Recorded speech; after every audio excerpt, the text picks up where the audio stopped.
at lunch with the coach, and I was just kind of asking him his philosophy on coaching. And was really neat was he had, because I figure any good coach, especially at a high level, they have a philosophy, right? Like, how do they actually train? How do they get the best out of their players? And he said, and I'm paraphrasing, but he basically said, look, like, as long as you can protect and encourage creativity and confidence, like, those are the biggest things that I focus on as a coach. And I thought that was really neat. And so I always try to take those lessons and apply it to business, whether it's in our construction company or our development. And so what I thought is, because most people, when they're tuning into my podcast, they're focused on, most of them are developers or real estate investors. They're asking the question like, Shane, how can I become, successful, or how can I start to invest, or how can I do X, Y, and Z? And I thought taking this framework of creativity and confidence and applying it, as I think, most people will get benefit out of it, really comes down to kind of three areas, right? The first is skills. And I'm just going to basically tell you what I think. You can agree or disagree, but this is just based on my experience. So the first is skills, and that is there's like absolutely no shortcut to doing the work and developing the skills. My daughter Brooke plays about 6 days a week. Practice, right? Between practice and playing. And then I would say that on average, she's probably at the house, and whether it's dribbling or running or doing other things, at least another 30 minutes to an hour. So when you tally all that up in a week, it's probably over 10 hours a week, right? And she's in, grade 6, right? She's not a professional by any means, but she really loves it, and she wants to play at higher levels. Now, usually when I get on the phone with people, like back when I coach, I don't coach anymore. And I would ask them, like, how many properties have you seen this week? And I can tell just based on the look on their face, it's kind of like, what do you mean this week? Like, they're usually looking at 1 or 2 or 3 or a handful of properties in a month. And I said, well, that's like the challenge, right? Like, if you're only seeing a couple properties, you're not getting enough reps in. And so even if the deals you're looking at and the market that you live in are not going to be where you actually invest, it's still valuable to get out there, talk to brokers, and just get those reps in: underwriting, due diligence, walking properties, looking at units, looking at space, asking questions, because the more you do it, the more confidence you're going to get. And generally what happens is you learn a lot just from those conversations, and that actually kind of leads and blends into creativity. So that is the first one, just doing the work, building those skills. Number 2 is finding a coach or a mentor, or someone that can kind of basically like help you with what is right, what is wrong, right?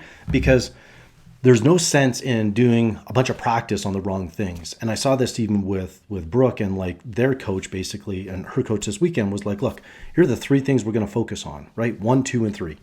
Doesn't matter what those 3 things are, because frankly, they're going to change from game to game depending on who they're playing and what the focus is. But, and she was playing a new position, and she just had to focus on a few different things because, even though she has the skills, if she doesn't apply those skills in the right position in the right places, then she's going to, she's going to make mistakes, and they're going to end up scoring on her, right? And sometimes that happened, right? There was one play in particular that she made a mistake, and the ball bounced over her, and it was a mistake. It happens to everyone. However, when you learn from those lessons, you ask yourself, how do you avoid that, right? And the coach basically said, look, this is what you can do next time. So I feel that having a great coach to point out what you did wrong, but not in a mean way, right? Really kind of taking the approach that, look, here's what happened, here's why it happened, and here's how I think you can improve on it in the future.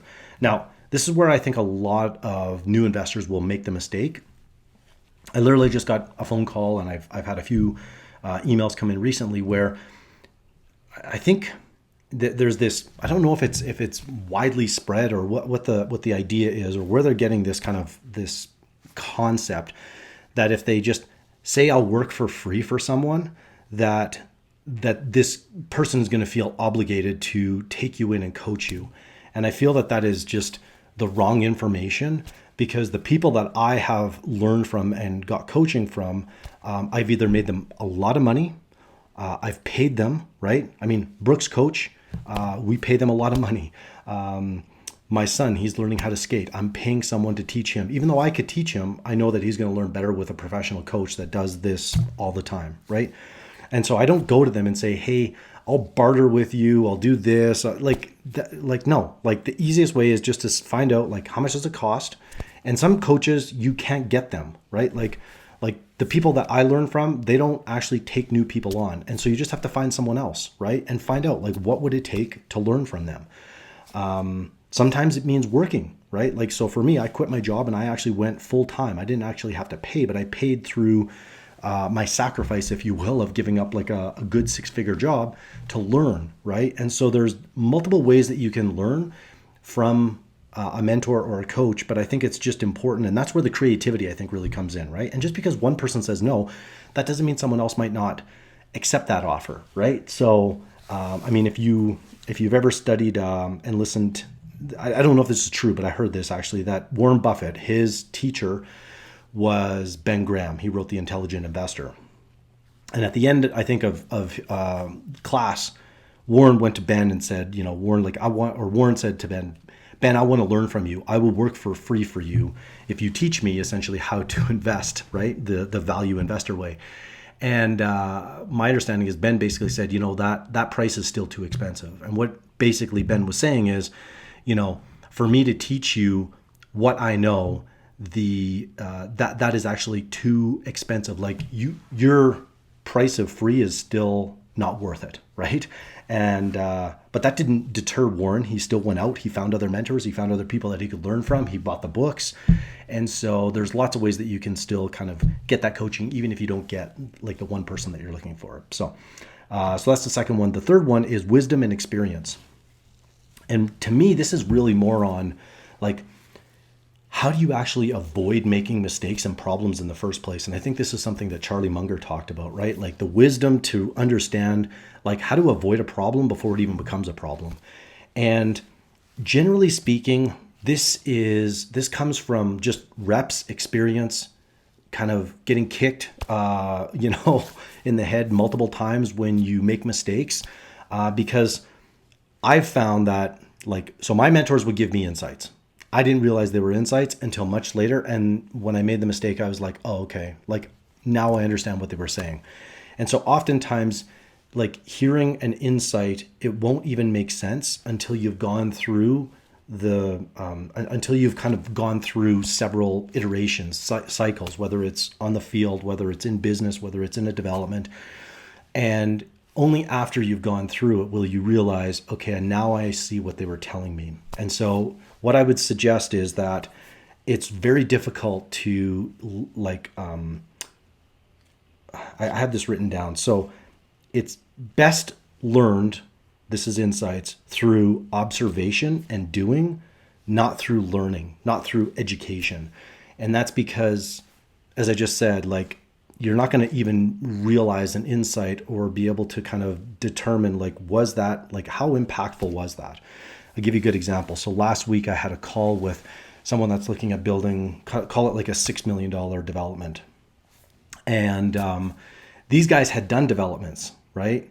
And so at the end of it, they said, Shane, this is worth at least, I'm not going to get into all the details because one thing that I pointed out, even though it saved $1 million off the pro forma, it wasn't really tangible, but there was $600,000 of tangible guidance that I was able to walk them through, pointing out, call it maybe 6 different line items that they had on their budget. And so they were able to identify, you just helped us save $600,000. Compare that to someone that has never done a development before.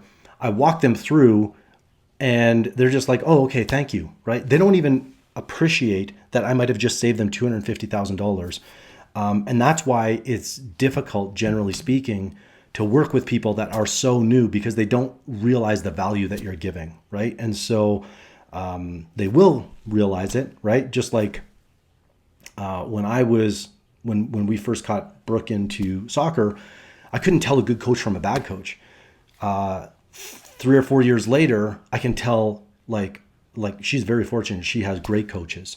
But I can tell you that before, when they were just kind of out running around and they didn't really have kind of a solid plan, if you will, I couldn't evaluate whether this coach was going to be right for Brooke or not, really. And each player is going to be different in terms of what is going to bring out the best in them. So as you can tell, I was, I think, struggling a little bit at the end to kind of tie soccer and coaching to business, but hopefully the lessons and metaphors, if you will, were able to kind of bring it all together, right? And so at the end of the day, it's just about developing skills, right? Like if you're looking to become a more confident investor, it's like, what skills are you developing?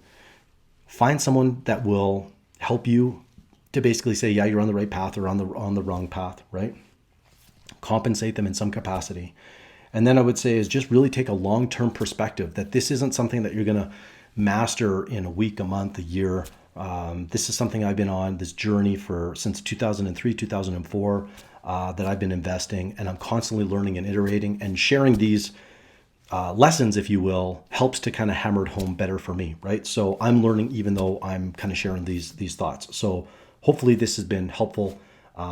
If you have any insights yourself or skills that you think are the most valuable that you've learned as either a developer or a real estate investor, you can post below, drop it. And that'll be another way that you can kind of give back and help others. So hopefully that was valuable. That's it for today. We'll see you next week. Bye for now.